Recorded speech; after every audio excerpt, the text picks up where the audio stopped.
Welcome to Innovation Credit PA4. My name is Soledad Alfaro. I am the Chief Administrative Officer on the Division of Aviation for the City of Philadelphia, which includes the Philadelphia International Airport as well as Philadelphia Northeast Airport. Today, we have a really exciting trio of women leaders in transportation sector at PA and Philadelphia.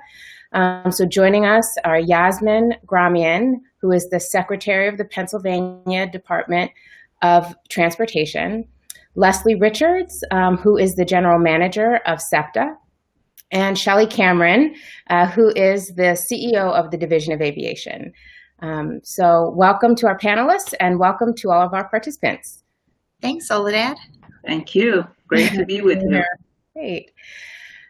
So I will just kind of jump in and we'll warm up with some questions. I'll try not to talk too much because people don't want to hear from me. They want to hear from you. So just kind of given the fact that we know, and you all know better than most, the transportation sector is very stable, very slow to change. Decisions are made very judiciously and deliberately for good reason, right? It's infrastructure.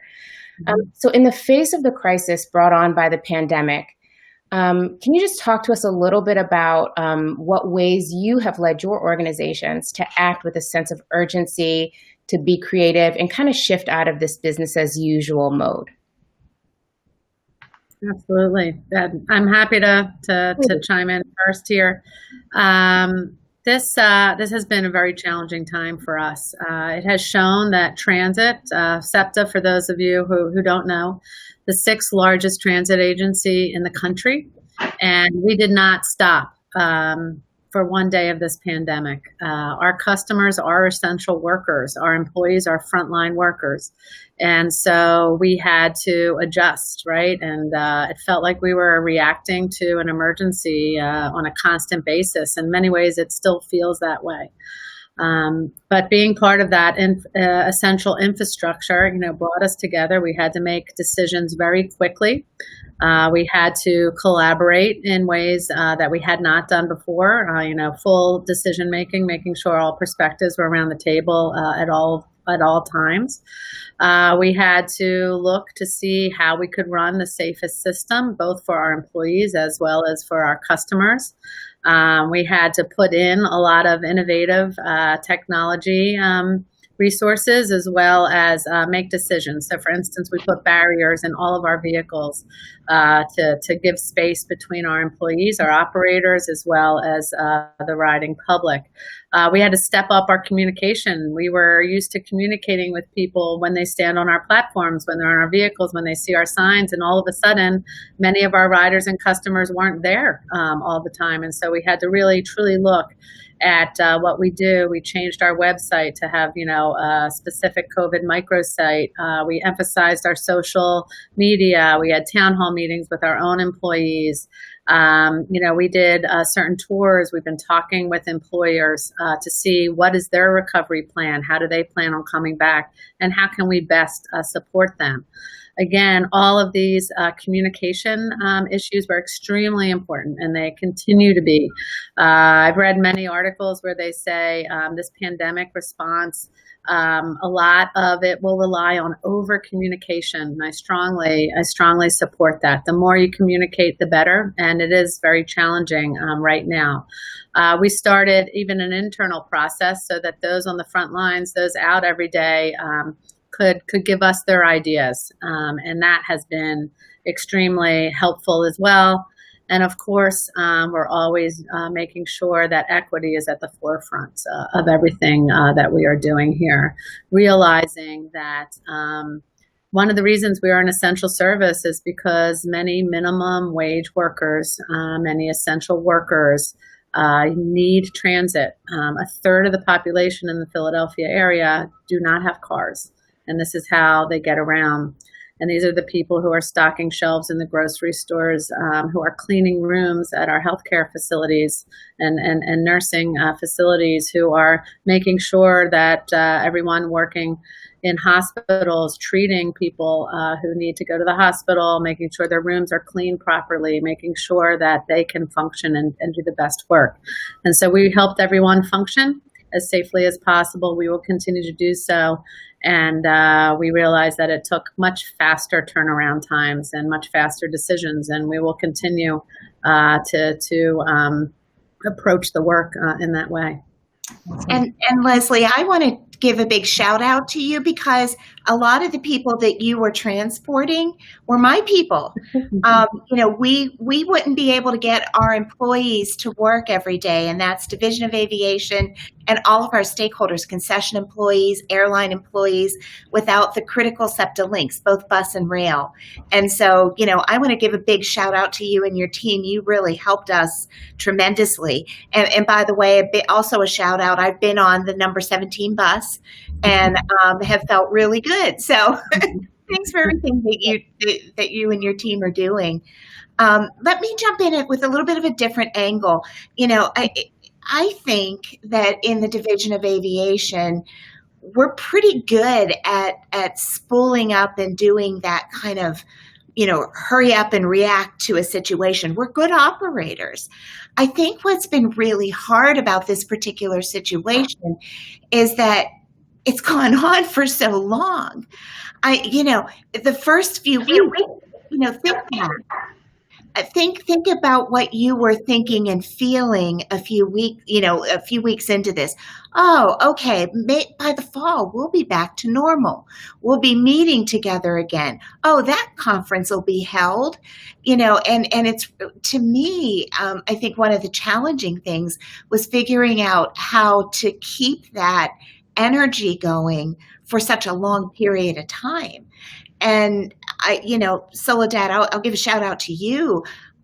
You started a team a few months ago that was focused on recovery and leveraging innovation and technology, and how we didn't just need to do things to react at the last minute, but how we needed to do activities and plan to implement different solutions that would take us through a very long situation. So, it's hard.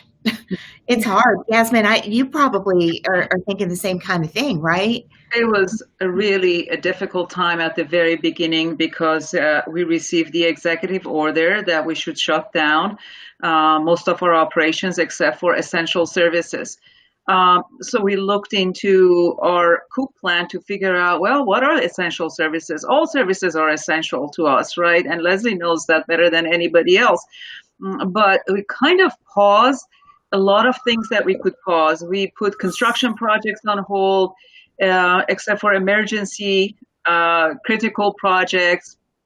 We closed down our vehicle services. We wanted to make sure, as many people that can do teleworking, they work remotely. One part of our operation that was very important to us is the traffic management center, and we wanted to make sure that, we can actually help the public travel safely on our roadway system. So fortunately, prior to all these COVID-19, we actually managed to upgrade all our technology system. Everybody got new computers and new systems. So we were in a good place.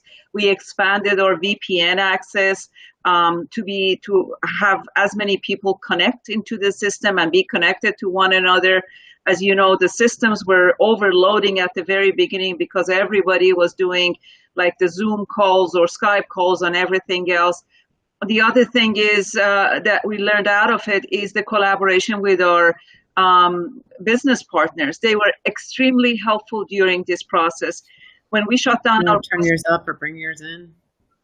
When we shut down our construction projects, we actually reached out to our private partners and we brought them in with Pennsylvania. Yeah, I don't know. Something going on? I'm not sure, Yassmin, but I can hear you just fine. We can hear you just fine, Yassmin. Yeah, I'm not sure what's going on in the background. Oh, I'm sorry. So what I was saying is, the what we really got out of it is strengthening our relationship with the business partners.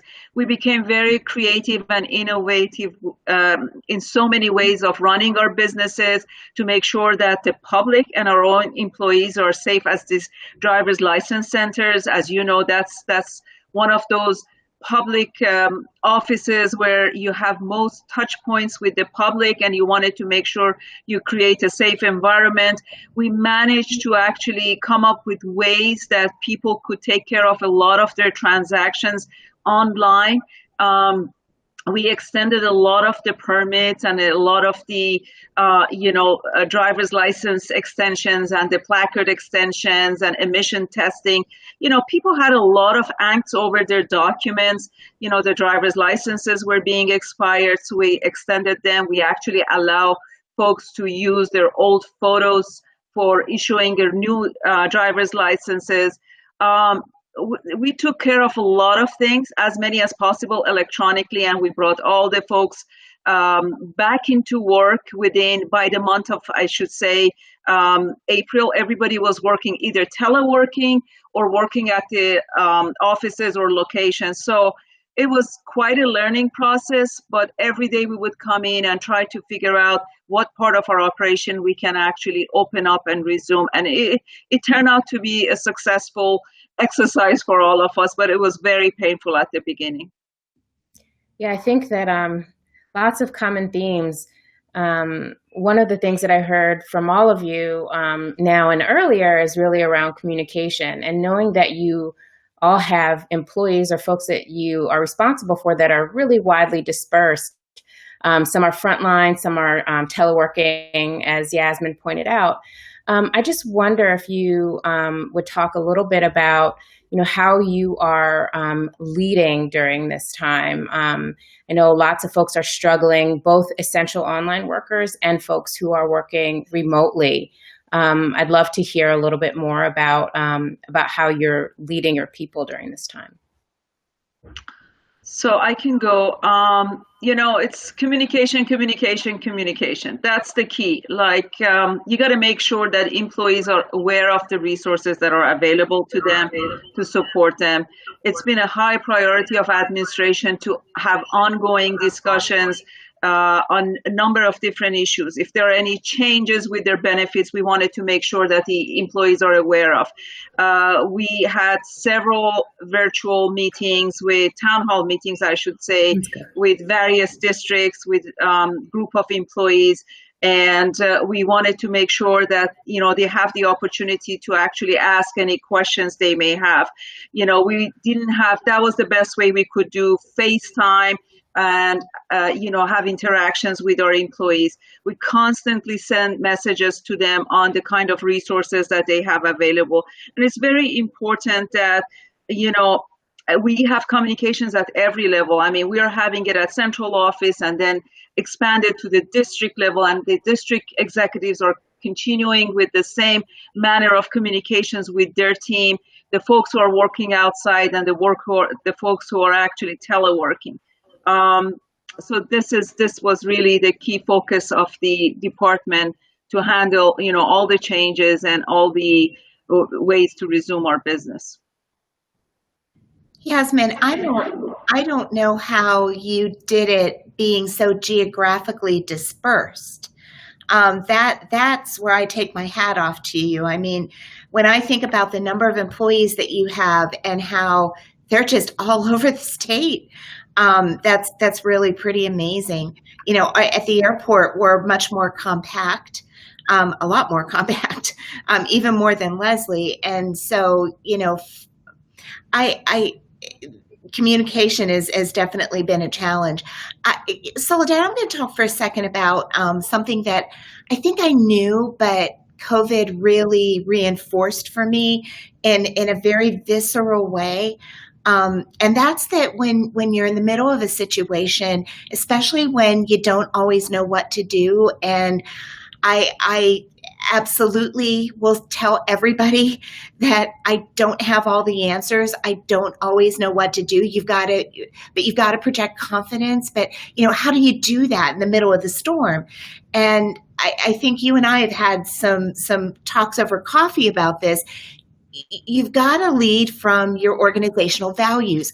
Go back to the base of what's really important to your organization and pull that up from within and use that for inspiration during these times. And so just the big, our values spell out pride, PRIDE, P, people first, R, respect, I, integrity, D, diversity, equity, and inclusion, and E, excellence in everything that we do. And the first one, people first, is something that just, right, has come up time and time and time again for us. How do we get this job done in a service-oriented organization if you don't take care of and be mindful of what your people need? And so, I that's the one thing I would point to that, again, was just a really good reminder. We've all gone through difficult times, but boy, when you're in the middle of something like this, I think reaching deep down inside and looking to your values for inspiration can be helpful. Yeah, totally agree. And just to share one story that really, I think, shows, what being a leader right now means. And none of us have ever gone through this before. In fact, nobody working right now has gone through this before. And so we have to, respond as things happen. So I was out trying to thank our workers. We have frontline employees all over and on every mode, on our buses, on our trolleys, on our subways, on our rail. And how can I get out to all of them to thank them for what they're doing at truly a time that is causing a lot of anxiety? People are nervous to leave their homes, let alone come to work, and then to perform their work. And, we acknowledge that. So while I was on the rail line, I'm out there thanking our conductors, our assistant conductors, our operators, our engineers. And one of our assistant conductors starts screaming at me. And it is not a good interaction. And I even have some staff with me who are, I said, it's okay, and I'm listening to him. And then the train's about to leave. So we don't even get to finish, right? And he is screaming about, the PPE equipment. He's screaming about the communications. He's screaming about, what it's like for him to come into work every day right now. And right that morning was when we had our first positive assistant conductor. And so there's a lot of going on and a lot of emotions. That night, I gave him a call later at night, and I find out that employee is about to expect his first child. And he, in 6 weeks, is going to become a father for the first time. And what should be the happiest time of his life has now become one of the most anxious and scary times of his life. And how do you, that on top of everything else going on and all the uncertainty. So we talked through it and made sure that he had all the information he needed. And, I asked him, do you have the facial coverings that you need? He goes, I do. I said, do you have the gloves that you need? He says, I do. I said, do you have all the cleaning? Do you see people on, are people social distancing? We had put decals on the seats to make sure that and he said, yes, we're doing all of those things. And I said, if there's anything else we should be doing, please let us know. So we talked through it. So anyway, we get to, we actually shut down regional rail for a bit. We bring it back on. I take regional rail into work almost every day. And the first time I get on my line, which had been one of the ones that's suspended, I hear these steps behind me, running behind me. And it is that employee. And he wanted to let me know that he had a healthy baby boy and that everything is going really well. And, we just have to be there for each other. Again, none of us have dealt with this before. And so we just have to be there and support each other and do everything we can to make sure everyone is as safe and as healthy as possible. You're going to make me cry, Leslie. Yeah. What a great story. Yeah. Yeah. Chellie, I know that, and I have the advantage of working with Chellie, so I know that, we've had similarly some losses at the airport. And Chellie, I don't know if you'd like to talk a little bit about some similar interactions that you've had with our frontline employees. Yeah. So I think it's really important, Leslie, you hit on it. You've got to be there. You've got to be present physically, mentally, and emotionally. And that's really hard when you're in the middle of things and when people are going through tough times. It was a few weeks into the pandemic and we lost an employee. We've lost two. Airport employees, not DOA, Division of Aviation employees, the ones that work for us, not airline employees or others, but our own. And Soledad, do you remember that morning we did the staff meeting and trying to notify folks that someone had passed? And the calls that I made to their families it's just something that you never, ever, ever want to do again. But I think that the more you can be present and truly listen and hear what people are saying, the better. And people need to understand that you're there for them on all three levels. Again, physically, mentally, and emotionally. It's tough. Definitely. So you're all, in transportation, but in very similar and very different ways. And I'm curious to know, amidst the pandemic, how you're thinking about your business, the businesses that you run, and how the core work of your organization has shifted. And also kind of how you're leveraging technology in that shift. Oh, I guess I can go first. So we are owned and operated by the City of Philadelphia, but we are an enterprise fund within the city, which means we have to operate like a standalone business. And so the revenues matter as well as the expenses.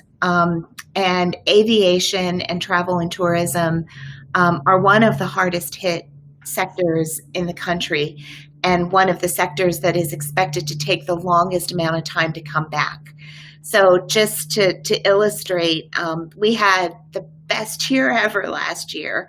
We served 33 million passengers from Philadelphia International Airport, and I know those numbers are small compared to yours, Leslie, but it was a big year for us. And in April of this year, we actually served 4% of what we had served in April of last year. We were down by 96%. And, as we look at this fiscal year, which will end next June, we're still expecting to be about 50% down. I wouldn't be surprised if it takes us 3 to 5 years to come back. And that's a really hard place to go from your best year ever, where you're thinking about investment and building and adding staff to handle, the joy of serving guests and customers, to go to where, you've got to count every penny. And so the business has been something that has weighed really heavily on me. We're lucky in aviation that we were part of the CARES package, and we received some federal assistance, but it's not nearly enough. And so we've got some difficult choices ahead of us. This week we closed some ticket counter baggage claim areas from the public. And we will probably have to take a look at some of our terminal facilities. Terminal F right now in September has one flight a day on Tuesdays and Saturdays. One flight. And so, we're talking to American. I think they've already moved that flight to another terminal. But, why would we open a terminal if you've got maybe 30 people coming through it? So, just really, really different, and trying to figure out how we plan for, what's happening now and how we remain solvent as a business is something that weighs heavily on my mind. You want me to go? Okay. So just like what Chellie mentioned and Leslie has been going through, like so many organizations on the public and private sector, COVID has had a major impact on the revenue of PennDOT. So overall travel was low during COVID-19, although it's been picking up on the interstate system. Less fuel was being purchased. As you know, our revenue is coming from motor license fund. Transportation didn't get any support from Washington. The U.S. Senate failed to move forward with the $500 billion Republican coronavirus relief measure that was introduced. The House passed the HEROES Act relief, COVID-19 relief, but I don't think it's going to get the support from the Senate anytime soon. The other concern that we have is the FAST Act is expiring at the end of this month. And though we expect a continuing resolution by the Congress to keep a similar amount authorized throughout 2021, we're still not sure because of all the financial challenges that we're faced throughout the country. We have seen at least $800 million less revenue or revenue shortfall in our construction and maintenance program. Another 100 million is going less available for actually multimodal initiatives. $50 million less money to be allocated to the locals and the municipalities. Even before pandemic, we had some major funding challenges, and Leslie knows that better than anybody else. We already knew that we had to reduce our construction letting program, I should say, from 2.5, 2.4 to 1.8, 1.9 billion. It's going to continue into 2021. So, with all this, if we don't get additional funds from the federal government, the construction spending is going to go down. We're also very concerned about the money that we are actually allocating to the transit funding. As you know, under Act 44, we receive $450 million from Pennsylvania Turnpike that goes towards transit funding.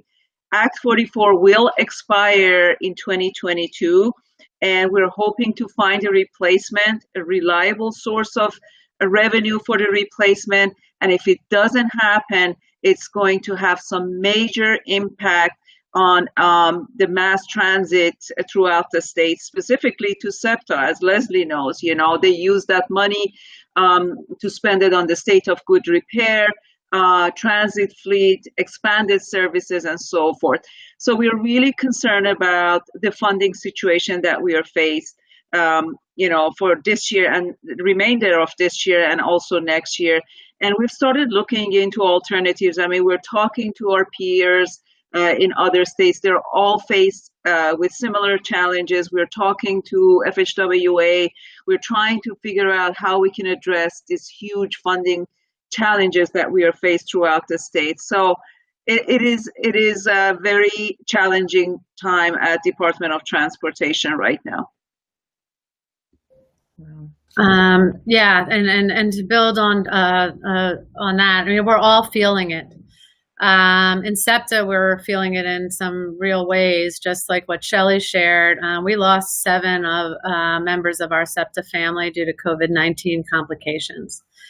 And that's been difficult, but also been difficult that we can't all get together and collectively grieve and support each other at this time as well. We've had over 300 of our employees test positive. The good news is we've had over 90% of them fully recover and come back, and others are continuing that path, which is wonderful. We did some things very quickly together. We changed our logo to include a black ribbon for support of all of us. We put together a fund also to help support our colleagues and those families. And, we continue to work in those ways. We also want to make sure that everyone on our system is as safe as possible. We initiated social distancing coaches so that people walk around our system, reminding people to stay distant from each other whenever possible, to wear face coverings. They hand out masks to those who don't have them. We have our cleaning and our disinfecting, our sanitizing.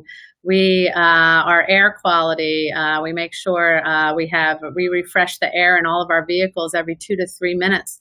All the things that keep our system safe and make sure that riders who need us, we are here for them and we want them to feel welcome back on our system.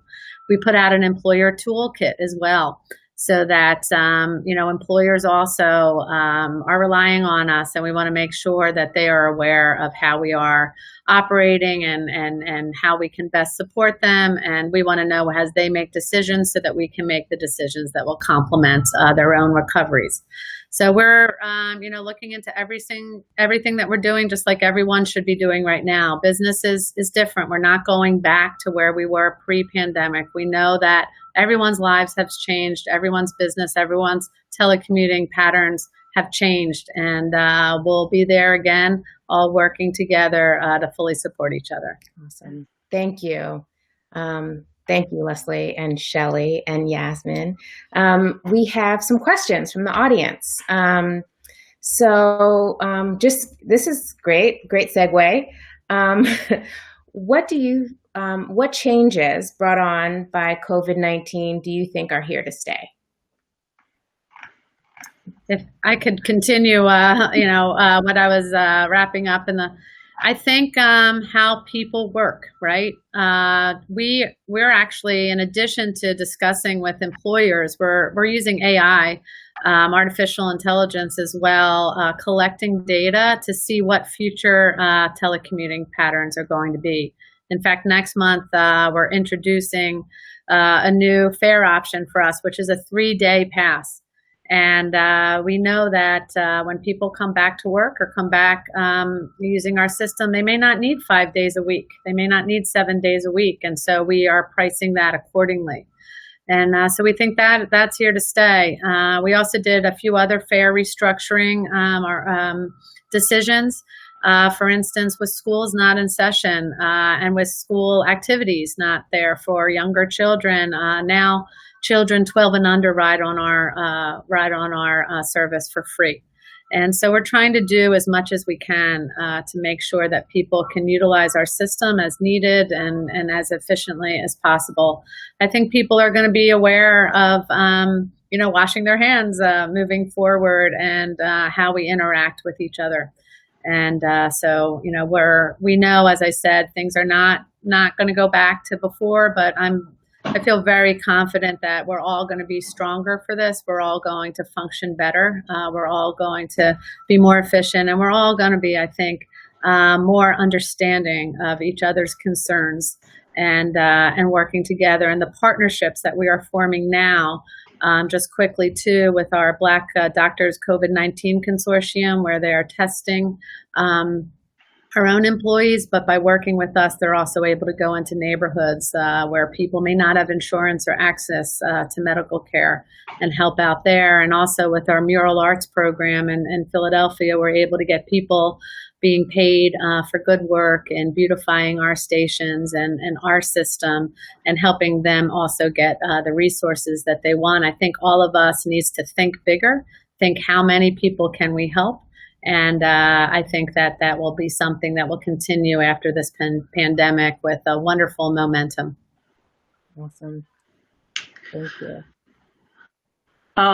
So at the department, we really got better in our communications and collaborations with our partners, and it's been invaluable to us during this period. And this is something that we've earned, we've gained, and we're going to keep it forever. I really appreciate this open dialogue that we are having with our partners to get through some of the challenges that we face, and it strengthens our relationship with them.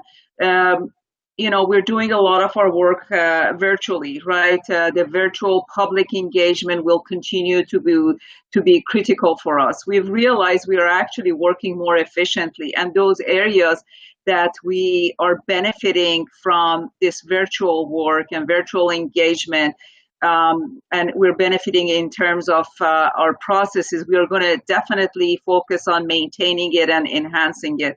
The other thing I have to say is much of the department went remotely on the traffic management centers. The regional traffic management centers and the state traffic management centers went remotely. We have that option available to us should we need to, have the flexibility.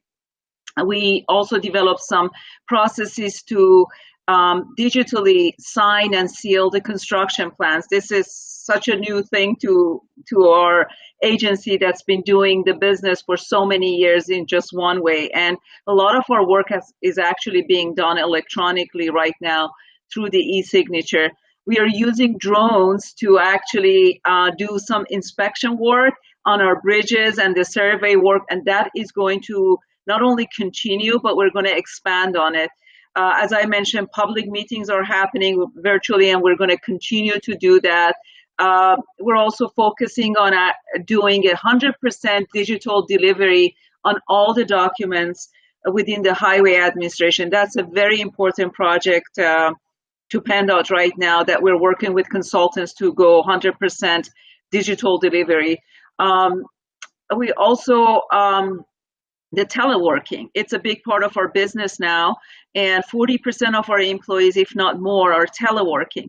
And we've had several discussions and ongoing discussions with the Office of Administration. This is really a benefit to our employees right now, and we wanted to make sure that this option remains available.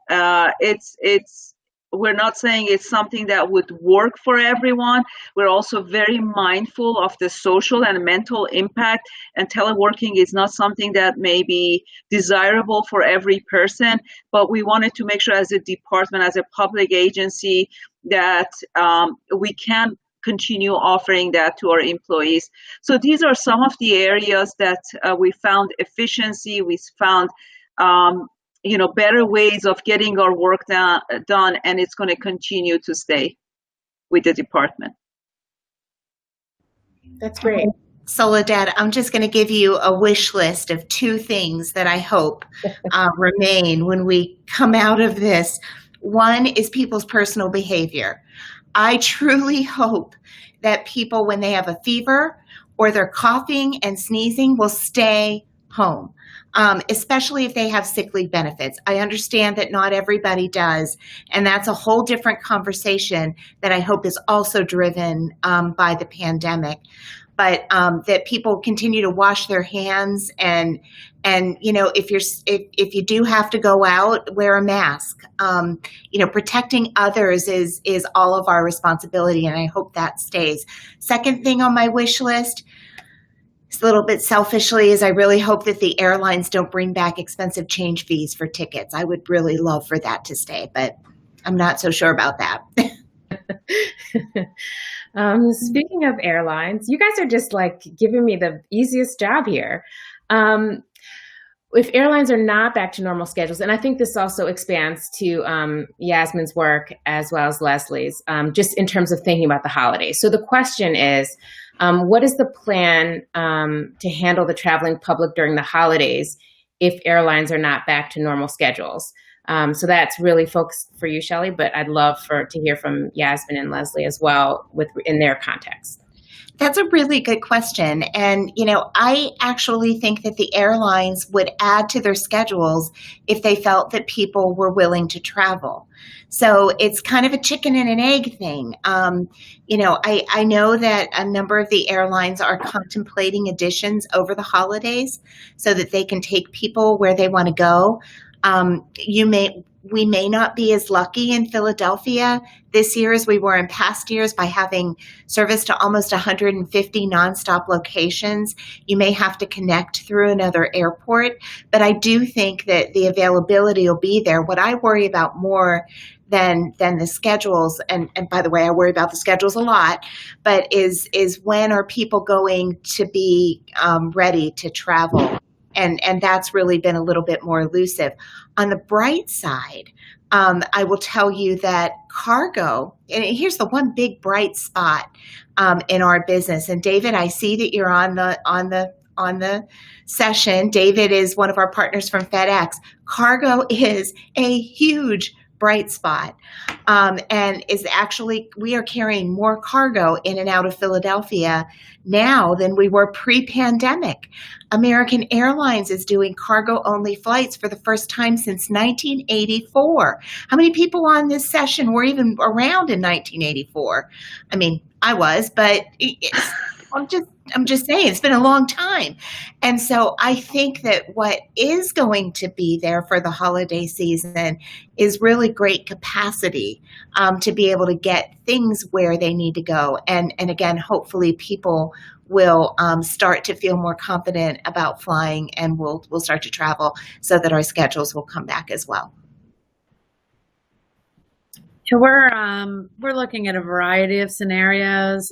We've done customer surveys and we'll continue to do so. We just did one recently for those who have come back and those who have not come back yet. And for those who have come back, the good news is they see and they feel safe on our system, that they can have safe distances, that everybody, that our mask compliance is very high. And they feel good. And the more they use our system, the better they feel. Those who haven't gotten out here yet, are a little anxious, and that's understandable, because even leaving your home these days can be difficult. And if you haven't been out and about, it's a new experience. And so we are doing our best to educate people, to show them, I'm on the system every day. But it really depends on our customers, how much they want to travel and how they want to get around. And we'll continue with those conversations. So with Department of Transportation, it's a different story altogether. And we're seeing lots of vehicle miles traveled, but not our traditional model. There are more people actually getting on the bikes too. I understand the bike sales went up by 300% in some areas. I also understand more people went to Elk County watching this year more than any other year. So we're certainly seeing more traffic. And also when Chellie mentioned that they see more cargo at the airport, obviously these cargoes are being transferred to the warehouses. There is a lot of truck traffic on our highway system right now. We are very concerned about the impact of the truck traffic and the freight traffic on our systems, because there is obviously more heavier trucks on the road, and we have to make sure that we're taking care of our system and the roads are safe, they're passable. And as I mentioned, because the funding is not there, we've actually made some changes to the way we are keeping up with the maintenance of our roadways. It's not that deep maintenance anymore. It's more of a surface work. So that's a big concern of us right now. I don't know if I talked about the rest areas. That's very important to the truck traffic and to the freight traffic. And we initially closed it for a day, and it was really a big deal, and because we needed to make sure that we open them safely and we have all the right PPEs in place, and the people are feeling comfortable to clean it and keep the sanitation measures in place and so forth. So there is a lot of things that we're considering. You mentioned the traffic during the holidays. We are very concerned about the increased traffic during the holidays. The other thing that has grabbed our attention is the driving behavior of people have changed. The public have changed. For a while, there were less traffic on the roads, and people were not paying attention to the speed limit.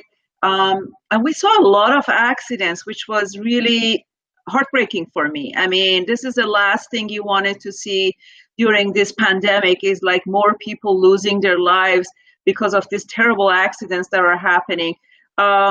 We are collaborating with the state police. We wanted to make sure that there is plenty of enforcement through PSP on this, speed limits and everything in the construction zones. If it's possible, we shut down the construction activities, because we actually did lose some construction workers, unfortunately, because of the accidents during the holidays. So we are very mindful about all these different variables when it comes to the holidays, to make sure the public is safe. our people are safe, our partners are safe if they're carrying on with some construction activities.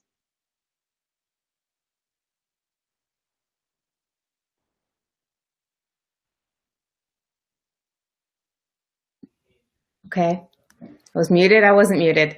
We're coming to the end of our session, but I really would love to end kind of on a positive note and just ask all of you, what gives you optimism about the future of this great city, about Philly and our recovery? What are you optimistic about?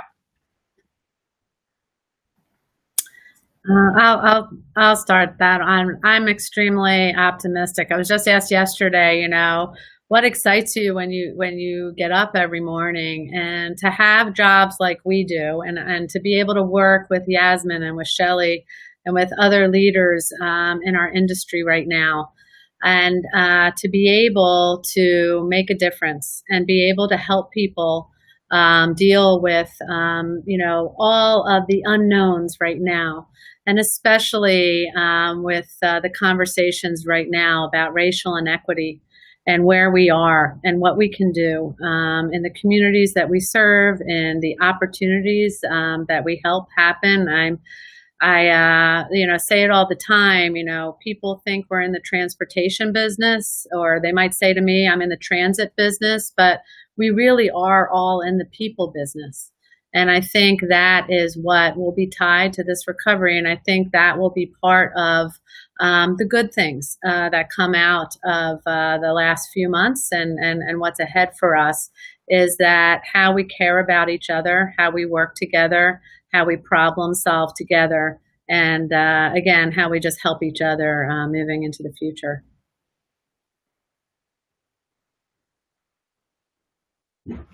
Just going to jump in next, Chellie.